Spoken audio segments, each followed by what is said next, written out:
Jamaica hits a grim milestone, passing 10,000 confirmed cases of COVID-19. Antigua and Barbuda's prime minister says he's willing to take a COVID-19 vaccine. Haiti appoints a new police chief.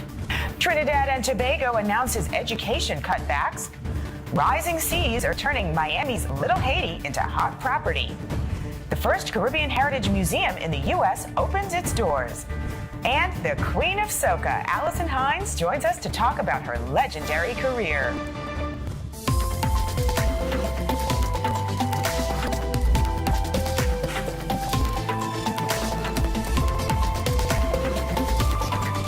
This is the Caribbean Times News with Alisha Davis. I'm Alisha Davis in New York, and we begin with our top story, the coronavirus and Jamaica passing a grim milestone, becoming the first CARICOM country to record 10,000 COVID-19 cases. The country reached the 10,000 mark shortly after the government announced it's extending its curfew to December 1st. That curfew remains in effect from 9 p.m. to 5 a.m. every day. Current travel protocols regarding entry into the island also remain in effect, and wearing a face mask is still mandatory. Antigua and Barbuda's prime minister says he is willing to take a COVID-19 vaccine. Gaston Brown said he's willing to be the first recipient of a vaccine when it is approved to encourage citizens to take it. He noted that if the majority of the population in Antigua and Barbuda is against the vaccine, people will remain vulnerable to the virus, and the country could see a significant increase in cases and fatalities. Pfizer and Moderna are just two of the companies who have reported very promising results from vaccine trials, and they say they hope to begin distributing COVID-19 vaccines very soon. Well, the government of St. Lucia will implement a tourism fee to help finance the marketing and development of its tourism industry. Starting December 15th, tourists who stay at certain hotels and resorts will be required to pay a nightly fee during their trip. Guests will be charged anywhere from $3 to $6 per night, depending on their room rate.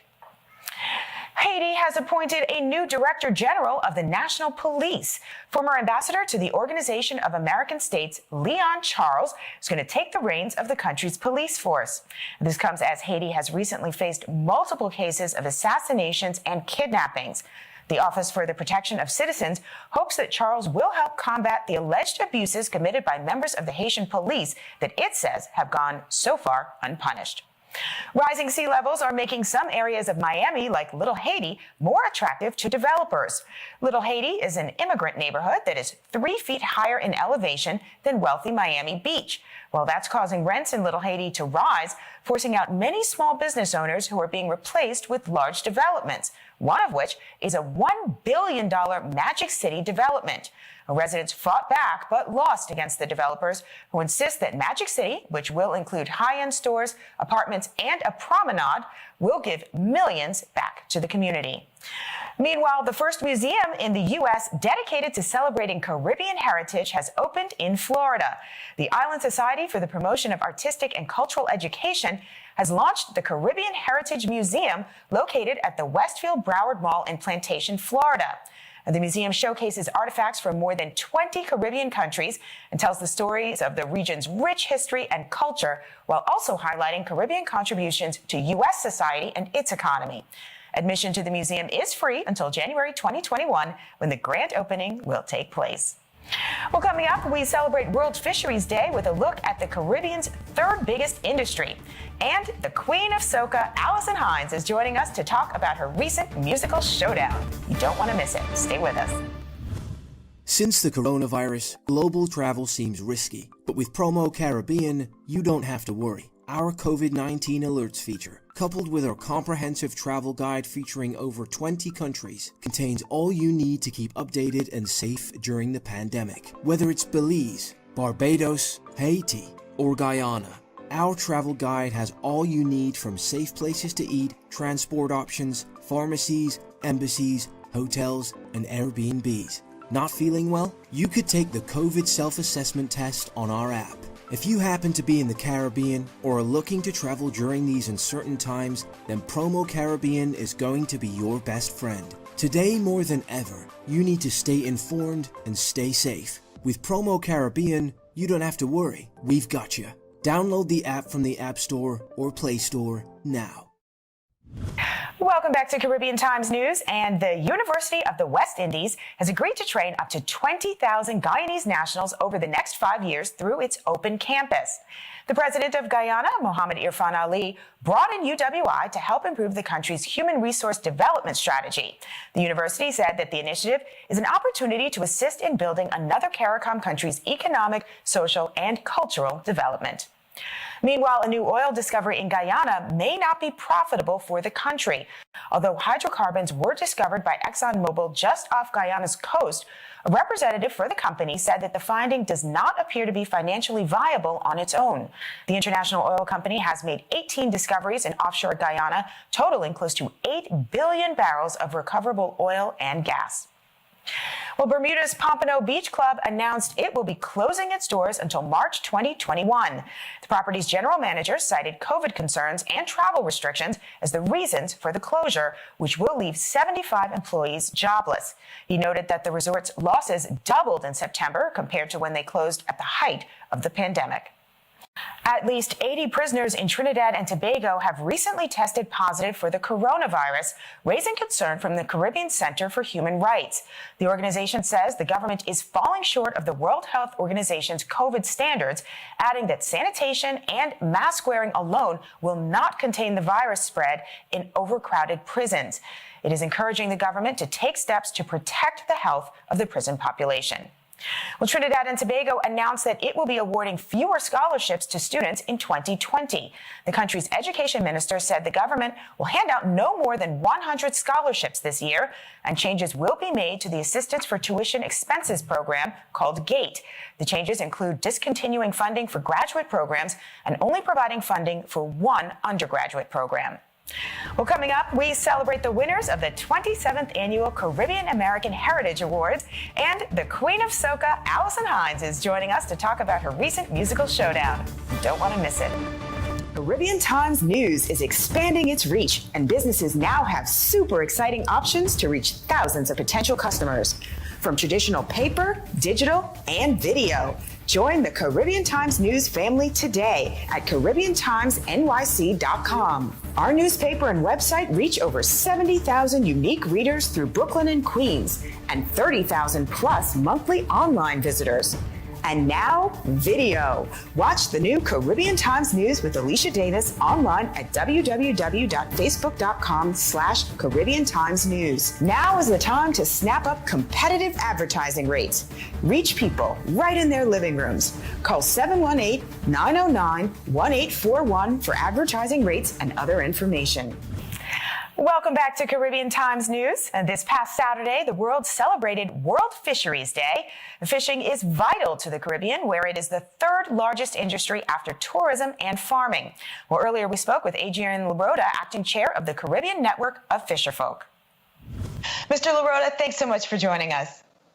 It's a pleasure to be here. Thank you for inviting us.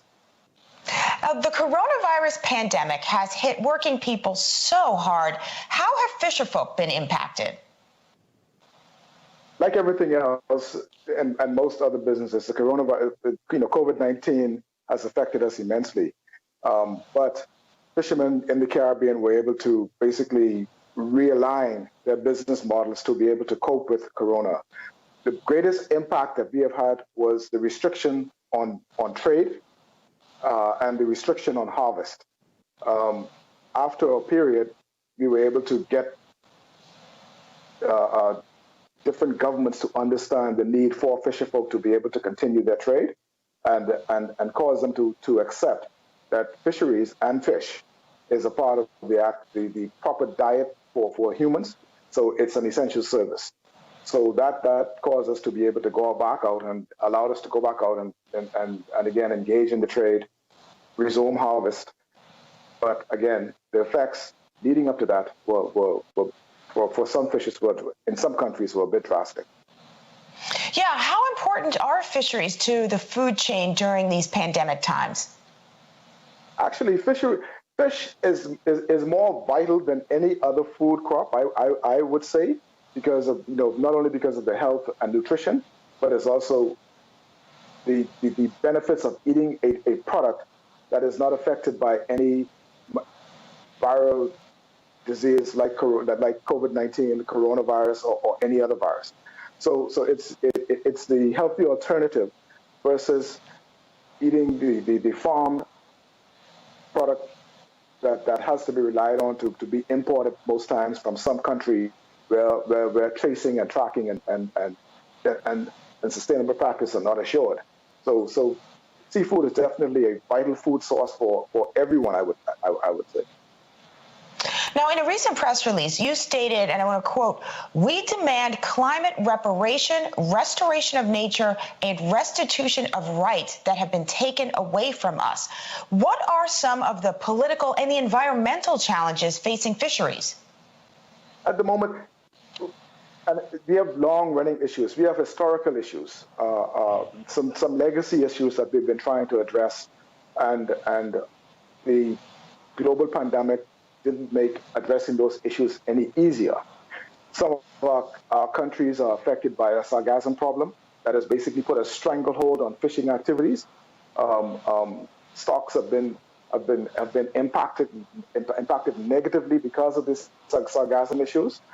We have other issues with fishers' livelihoods being impacted because certain areas are being designated or taken away from the fisheries inventory through the establishment of marine protected areas. Of course, climate change is also that, because what we've seen from climate change is while a particular fishing area may be removed from the fishing inventory, and it'll then be designated as a touristic area. So again, the effects of touristic development and coastal development then has a greater effect on the marine environment as a result of those kinds of activities. But there have been a number of things, and there's some legacy issues, and as an organization, we're addressing them not in isolation, but with all of our partners, and we're making progress through some of our partners, CRFM, for example. So we're seeing success, but again, we can't relax and rest on our laurels. We have to continue to agitate and continue to advocate for the things that we feel that we have a right to, because fishers have a right to fish. Okay? So, but that being said, and when we say we're demanding it, because we don't want to gain an inch to lose a foot. Okay? So that's what we, in essence, our fight will always continue, and we'll always keep every issue that we have, we're going to keep it at the forefront. And there are many issues, and I don't want to focus on any one issue, because I don't want our members to feel that the other issues are going to be eclipsed by focusing on any one particular issue. So we have to look at everything in a global scheme. Now, Jamaica, for example, recently promised more aid to farmers and fishers after all of the flooding and the storm damage there. I'm curious, how have fisheries been impacted by this record-breaking storm season in the Atlantic? This year, yes, it's and we've seen what is not only Jamaica, but what has happened in St. Vincent, what has happened in Antigua, with the flooding, and it's good for governments to actually come to the aid of fisher folk in these countries, because what you would find is a lot of the damage to the marine ecosystem are basically land-based or driven by land-based activities. Okay, and we need to be able to strike a balance. So, with doing that, fishers must be the focus of playing that balance, and not just land-based activities. Okay, because we provide an essential service, and we have to continue to work. And in most economies, and particularly economies of scale, the fishery sector is what actually drives certain economies in certain rural communities. Okay, Jamaica is one of those countries where the fisheries industry drives all of the commercial activity in certain rural communities. So when those communities are affected, of course, you're going to have the impact of poverty and social issues that will come about as a result of the impact of these land-based activities on the marine sector. Okay, so it's such an important. It's good that governments are actually understanding that now to be able to provide the support for fishers to continue their trade. Exactly. So important, especially as we're celebrating World Fisheries Day. Mr. LaRota, I want to thank you so much for joining us. It's a pleasure. It's a pleasure. And we want to send out a call to all of our fishers that once we begin to speak with one voice and understand the importance of our sector, we're changing the face of fisheries. Fisheries is very important. In some countries, fisheries is actually the #1 industry. Okay? Throughout the Caribbean, fisheries, I always say to people, fisheries have been around before some of these countries were discovered. But fisheries became #3 and tourism became #1. We have to make fisheries #1 again. So important. Thank you so much for joining us. Very welcome. Thank you, too. And coming up, the Four Seasons Resort in Anguilla is reopening its doors. We are going to take you to this luxury retreat. And the Queen of Soca, Alison Hinds, is joining us to talk about her recent musical showdown. That is just ahead. Stay with us.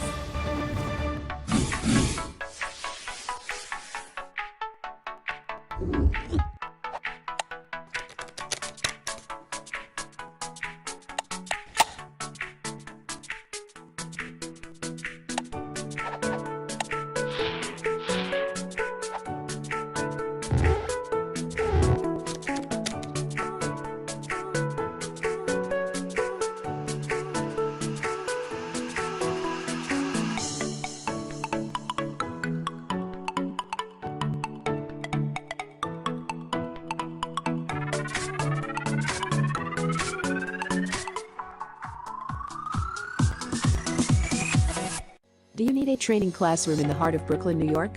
Whether you're planning a one-day training program or a weekly training course, the Level Up Center has training room solutions especially for you. The Level Up Center provides classroom-style training rooms for rent in the heart of Brooklyn, right near Prospect Park, and easily accessible by subway. Our flexible, scalable services will anticipate and cover your every need, so you can deliver the perfect training program. Our training rooms are equipped with high-speed internet, 50-inch TVs, giant whiteboards, chairs and desks. Our rooms are cleaned and disinfected every day, and after each training session. Everything gets cleaned and nothing gets missed, all to provide you with the safest and cleanest training environment. The Level Up Training Center offers conveniences you won't find anywhere else, at pricing that is the most cost-effective in the industry. Our training rooms are available monthly, weekly, daily, or hourly. Call the Level Up Center at 646-573-5794 today for more information. Welcome back to Caribbean Times News, where we are so thrilled to have the Queen of Soca, Alison Hinds, joining us. Now, earlier I spoke with the legendary singer about her musical career and what it's been like performing in these unprecedented times. Alison, thank you so much for joining us. Thank you for having me, Alisha. It's my pleasure. And now your nickname says it all. You are one of the most popular soca singers in the world. And you recently did a showdown versus Patrice Roberts. Tell us about that. Well, it was an idea that was put out there by my management, Perception Management. And they thought that it would be an awesome idea for us to do something that is from us by us. Everyone knows about the Versus platform, but we felt that we needed to do something that was Caribbean, that was definitely, our energy and our vibe and our culture. And so that's how the showdown came about. And what is it like performing during these unprecedented times? What's that? Sorry, I didn't hear you. I said, what is it like performing during these unprecedented times? It's weird. It's strange, to say the least. I've done a lot of virtual performances. And so I'm performing from my house. And it's good in that I don't have to travel and go anywhere. I could get all gussied up in my house and go and move all the furniture and perform, and then, just walk over and I'm done. But I'm thinking because Barbados is more open than some places, I have done some live performances. We have been able to have some events, some small events, up to 200, 300, 400 people. But of course, social distance and masks and all the protocols in place. So in between, I've still had the opportunity to be on a stage in front of a live audience. But other than that, a lot of this stuff is virtual. So it's an adjustment. It's about adapting. And are we going to see more showdowns and performances, whether they're virtual or in person, coming up soon? Well, I would like to think, Digicel, who was the title sponsor of Showdown, they actually were really, really happy with the traction that we got and the excitement that it created and so on. So I know that they definitely are interested in another showdown with obviously 2 other artists. And yes, I do have some performances coming up. Our independence, this is Barbados's independence is coming up November 30th. So I am a part of an virtual independence presentation that is going to be on November 28th, I believe. And, I have a couple of other, things that are local to Barbados, so some live performances. And as it goes, virtual performances tend to come up. So we'll kind of see how that goes. And while in quarantine, have you taken a moment to reflect on your musical career? And if so, what are you most grateful for in your musical journey? I think I am grateful for the longevity that I've had, for having been in the business for so long and still, people love my music. Up until, of course, before the pandemic hit, I was a touring artist still doing what I love. So I'm very, very, I've had the opportunity to kind of reflect on that and the opportunity to be able to have had the career that I've had so far. And I don't have any intention of stopping. So, as long as something is going to come out of this that's going to be a positive, I think, and that we can get back to really living and doing stuff again. Absolutely. I mean, you are the queen of soca, so you can't stop, first of all. Well, that's what I heard. And I mean, what does soca music mean to you? Soca is an energy. It's our music is, of course, is very happy. It's very inclusive. We like to know that people are singing along and dancing and waving their hands and the rag in the air and blowing the whistles and doing all of this. So it's very interactive. And it's the type of music that if you're feeling, you're not feeling so great and you start to listen to soca music, it's gonna lift you up out of that, that space. And soca is just a wonderful energy. It's a wonderful vibe, and I feel very blessed that I get the opportunity to create soca and record it and put it out there for the hundreds of thousands of millions of soca lovers that are out there. That's amazing to me. And it's so true. Your music is so uplifting. I wonder, are you working on any new music that we can dance to and celebrate after we get out of this pandemic? Well, I am working on some stuff. I released a song called West Indian at the beginning of the year, and I just released a video for it.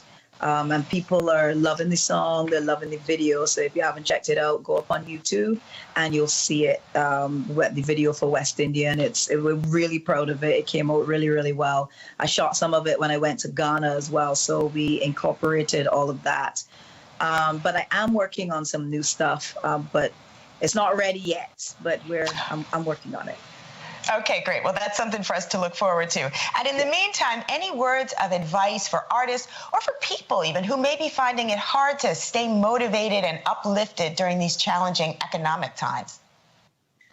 I I think you have to look for your comfort. Look for what is going to make you feel good, and go to that place when you feel low, when you feel challenged, when you feel as though, is this thing ever going to be done? Am I going to get my life back?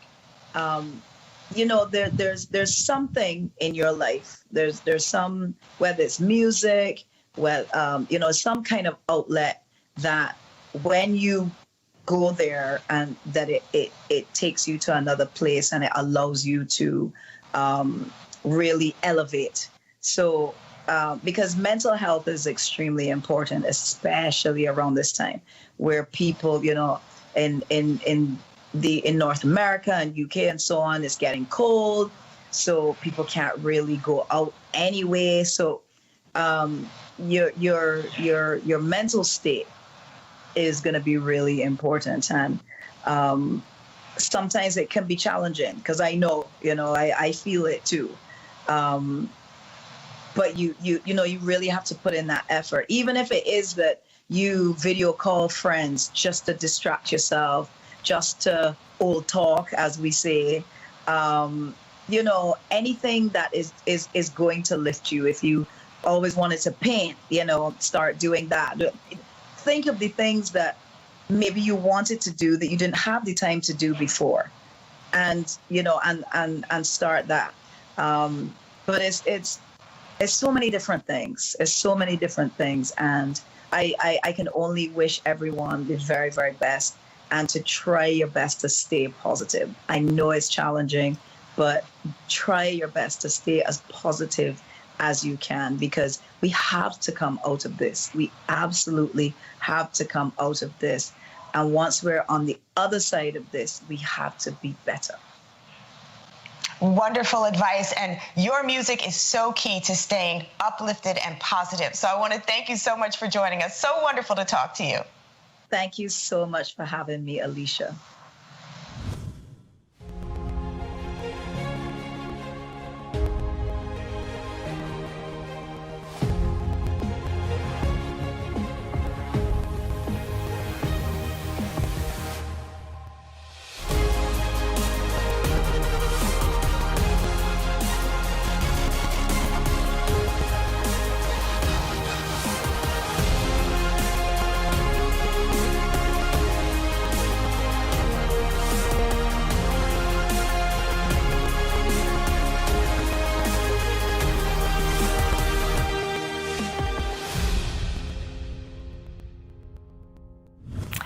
The 27th Annual Caribbean American Heritage Awards celebrated some extraordinary people. The event was created to honor those who have had a remarkable impact and success in their respective fields. Among this year's winners at the virtual celebration were Anaya Lee Willibus, a 13-year-old award-winning author whose parents are from Guyana, Dr. Swinburne Augustine, an editorial board member of the international journal Frontiers in Environmental Microbiology with Dominica heritage, and Michelle Jawando, head of U.S. Strategic Engagement and Public Policy Partnerships at Google, with heritage from both Bermuda and Jamaica. Congratulations to all the winners. And finally, in our Caribbean Moment by Caribbean Journal, the Four Seasons Resort and Residences in Anguilla has officially reopened its doors. The 181-room resort is the second Four Seasons resort to reopen this month after the Four Seasons Resort in Nevis. It features an 8,100 square foot spa and 1,000 feet of beachfront. Anguilla has been reopened for tourism since August and also recently launched a work program to work remotely from the island for up to a year. And that does it for this edition of the Caribbean Times News. So you can catch us every Sunday at 7 p.m. Eastern on Carib Vision. Check your local cable listings for channel information. You can also catch us streaming on Facebook Live Sundays at 7:30 p.m. Eastern, or like us and subscribe to our YouTube channel, Caribbean Times News. But wherever you catch us, thanks for watching and have a wonderful week.